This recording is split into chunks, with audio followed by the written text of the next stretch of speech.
your host, Carolyn Solo, LCSW, EMDR therapist, and mom of 3 daughters. Thank you for joining me to episode 37 of the Future Template Parent Podcast. I'm Carolyn Solo, LCSW, EMDR therapist, and mom of 3 daughters, and I am your host. Thank you for joining me. Today's episode is a bit more clinical in nature. I'm going to talk today about the ASSYST Protocol. That's ASSYST. Excuse me. This acronym stands for Acute Stress System Stabilization Protocol.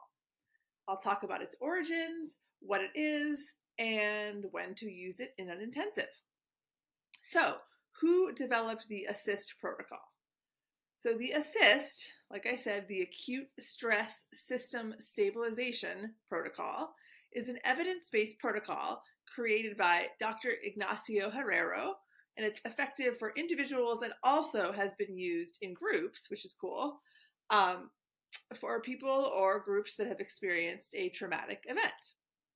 The procedure can be done in person and it can be done online. It also can be done with individuals, this is really interesting, who are actually anticipating a potentially traumatic event, such as a war, like knowing that they're going to be attacked. This is truly what it says in the development of the protocol. You can kind of think honestly of people in Gaza right now or in other, the Sudan, the Congo. I mean, I don't know what the potential would be to get those individuals access to this kind of treatment, but in theory, it could be used to prepare people for an incredibly stressful event. And when it's used after a traumatic event, it's ideally used within days of the event, but it can be done at later times as well. So that's obviously relevant to an intensive.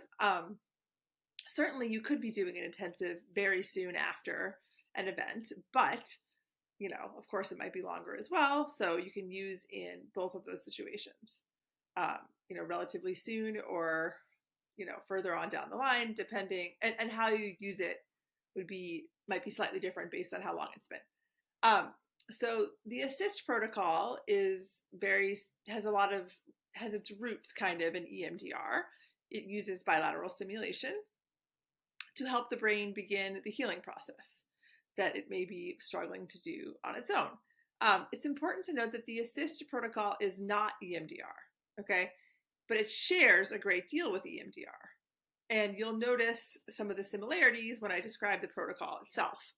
But ASSYST was initially designed to treat acute stress disorder, right? ASSYST, Acute Stress System Stabilization, was designed for acute stress disorder. So what is acute stress disorder? It's important to define it because it is different from PTSD. Acute stress disorder is defined as a short-term mental health condition that can occur within the first month after a traumatic event. I believe the first time it was included in the DSM was in DSM-4. So what the symptoms of acute stress disorder are sort of typical stress responses like anxiety, intense fear, helplessness, flashbacks or nightmares, feeling numb or detached from your body, so dissociative symptoms, avoiding situations, places, or other reminders related to the event. And if these things can substantially interfere with an individual's quality of life and ability to live their lives normally after an event. So finding ways to, deal with these symptoms as soon as possible is incredibly helpful. So the main difference between acute stress disorder and PTSD is the length of the symptoms, right? So acute stress disorder, according to the DSM, involves stress reactions that happen between 3 days and 4 weeks following a traumatic event. If you have stress reactions lasting longer than 4 weeks, symptoms lasting longer, that might meet the criteria for PTSD.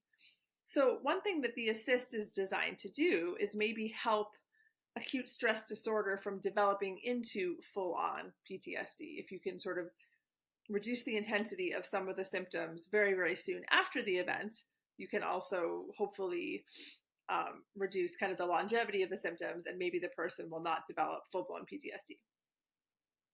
So ASSYST is designed and researched so it's evidence-based, to be effective with individuals or groups, as we said, who are currently experiencing significant distress related to a critical incident or adverse experience. Some things that could fall into this category could be a car crash, community violence. That could be a group example, like several people witnessing community violence, domestic violence, incidents at higher risk jobs like first responders, or maybe someone witnessed or experienced like a very severe accident at, an industrial workplace. And like I said, even though ASSYST is initially designed to deal with like symptoms very soon after, it can still be effective for PTSD symptoms years later. So how would we use this in an intensive? Well, one way to think of it is as sort of part of the preparation phase. If a client comes in for an intensive and is so dysregulated by the event or what they want to process, that they can't even really get into any part of the processing, it's too painful, it's too triggering, it's too overwhelming, you can start with ASSYST to reduce the intensity of some part of their adverse event, their trauma, so that the client can more fully move into reprocessing without extreme adverse effects and being able to tolerate it. So you can see that as part of the preparation phase, right? Like, okay, let's do a little bit of this. So we reduce the intensity so that you feel that you can tolerate more thorough processing. A client who comes in to address the trauma of maybe a relatively recent sexual assault may experience such overwhelming fear when they try to connect with any part of the experience that they feel like, I can't do this. This is too much. ASSYST could be very helpful there. I sort of think of ASSYST as falling into a similar category as CPOS, which stands for the constant installation of the present orientation to safety, which is another kind of titrating of desensitizing approach developed by Jim Knipe. So something I talk about more in my VIP day, if you're interested in learning about that, but you can look it up. It's CPOS, Jim Knipe. And also it's similar to EMD in some ways, eye movement desensitization. Like you can use EMD to prepare a client by just desensitizing, but not necessarily fully reprocessing an event. So these are things you can do during the preparation phase. But ASSYST is maybe even a little bit gentler than CPOS and EMD, which again, if you need a refresher on CPOS and EMD, those are things I also talk about in the VIP day. So I'd be happy to share that with you. You can also use ASSYST when you're already in reprocessing, but you get to a place that's like, the person's like, I can't go there, I can't do it. You could use ASSYST to kind of gently reduce some of the intensity so that hopefully they can tolerate reprocessing, right? And we remember that full reprocessing includes like connecting with adaptive material, like sort of getting ASSYST to 0 and being able to fully feel like this is resolved and have a positive cognition. As you'll see when I describe ASSYST, it doesn't have all of those elements to it, so it's not full EMDR. Okay, so imagine you're using ASSYST with a client, right? So the first thing you're going to say is run a mental movie or do a Google search, people say both things, about the event with your eyes open or partially closed, so not fully closed, from right before the incident until now, or maybe even looking into the future. And once they've done that, have them let you know the worst part. And don't let this go on for minutes and minutes and minutes. You want to glance. Okay, you could say, glance over the entire experience. That's another way you could say it instead of just run a mental movie and let me know the worst part. Okay, so when they mention the worst part, have them measure the SUDS. You're gonna explain, since this person, you could do the ASSYST completely decontextualized from like full EMDR. So if this is a person who has no familiarity with any of the elements of EMDR, like bilateral stimulation, SUDS, all that stuff, you're going to have to familiarize them a little bit with that first. It doesn't take too long. But most likely, if you're an EMDR therapist, you're probably going to be using this in the context of EMDR and maybe even an intensive. So you probably won't have to explain those pieces to the same degree. But anyway, you're going to have them mention the worst part, measure the SUDS, and have them focus mostly on the somatic or emotional element, whatever feels easiest for them to access. So you're not asking for an image. You're not asking for, a cognition. You're not asking for a vote. None of that stuff happens here. You're just saying, okay, what can you feel in your body? What's the emotional response? If they can feel it in their body, have them do that, because that's often the most acute distress is the embodied reaction. Okay. So you have them, you say, how intense is it? What are you feeling in your body? Okay, great. And then you're going to use eye movements, which are preferable, but you can use tapping or the butterfly hug, 40 to 60 passes fast. Okay, we're not doing slow, this is fast. If they can't tolerate 40 or so, go down by 5 passes each time until they can tolerate it. Tell them follow my fingers or the light bar or whatever, and let whatever happens happen. At the end of each set, every single set, you're going to go back to that part where they started, have them observe it in their body, and ask for the suds. That's it. You're not asking, what do you notice? Right? This is not full on EMDR. You're not going back, you're not like having the reprocessing go wherever. You're going back to the target after each set. And keep repeating until they report a suds of 0 to 3 on the most disturbing part. Okay? At this point, with an individual, you may be able to go into fuller processing. That might be possible for somebody, but you might need to do some ASSYST, some desensitization on another very disturbing part or two before they really feel ready to tackle the whole thing. Remember, you're not just trying to desensitize the emotional or somatic response when you're doing EMDR. You're trying to reprocess the trauma, connect to adaptive material, right? So this is not, going through everything that you're going to need to do. You could go through every disturbing part in the experience and do ASSYST if you want to, if that feels like it would be really helpful for the client. But for an intensive, what we're trying to do is more just decrease the intensity enough so that they can tolerate the process and also have some faith that the process will work and won't be terrifying, right? So it's really more about that, helping their system acclimate, helping them reduce their symptomology enough that they're like, okay, this is something I think I can do. And to trust you that you can help them with that process. So I think that you can see how it would be part of kind of preparation or resourcing. And like I said, it might be something that I guess you could think of it as an interweave in a sense, that if you're in the middle of reprocessing and you get to a new target that feels really, really intense, it'd be great to use it there. For example, I had a client who had to terminate a very wanted pregnancy because the baby was very sick. I've probably mentioned this before. And there was a certain part of the memory that was just incredibly viscerally intense, and just every time she started to talk about it at all, her eyes would fill with tears. She would kind of freeze.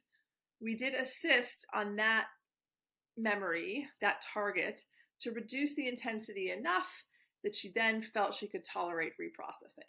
So there's an example of kind of using it midway through the processing. So I hope that is a good example of how you might use this. So all you're doing, not all, but what you are doing with ASSYST is helping the client tolerate intense body sensations and emotions better, okay, which is so important. But you're not asking about negative cognitions. You're not installing positive cognitions. You're not asking for evoke. You're not asking for an image, right? You're just reducing the intensity of some of the most disturbing parts of a very, very disturbing event. And ideally, what we're trying to do is you're trying to move to EMDR, full EMDR, in your intensive approach using RTEP, as previous episodes I talked about have described how I use the recent traumatic event protocol to structure my intensives.